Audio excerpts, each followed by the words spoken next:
in that can be absolutely brutal to each other. Interesting. But I still wanted to talk to someone who could give me a proper academic answer.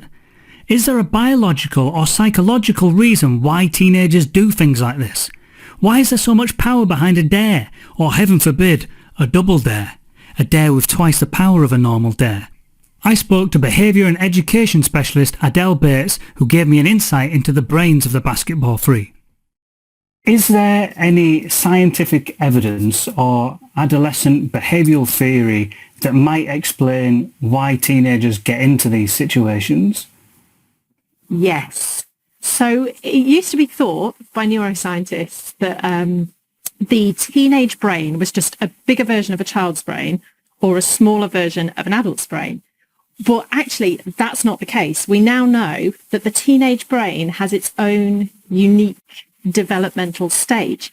And just as a really brief overview of that, so there's the bit of the bottom part of your brain is the limbic stem, and that's responsible for emotions, reactions, risk-taking, and this part of the teenage brain is really, really developed.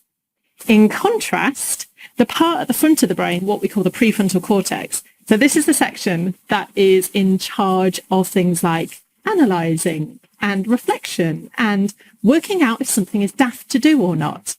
And this part of the brain is underdeveloped in a teenager. And so, of course, this affects their behaviour. So, the actual shape of the teenage brain is geared towards this risk-taking.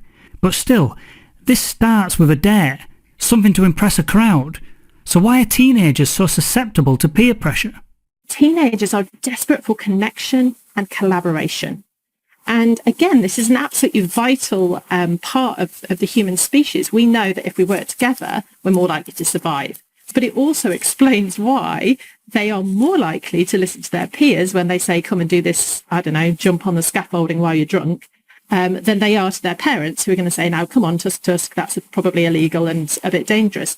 They're more likely to connect with the peers because they're wanting that connection with something outside of themselves and their experience they've had so far in life. I finally felt like I was getting some serious answers. But there was still one thing.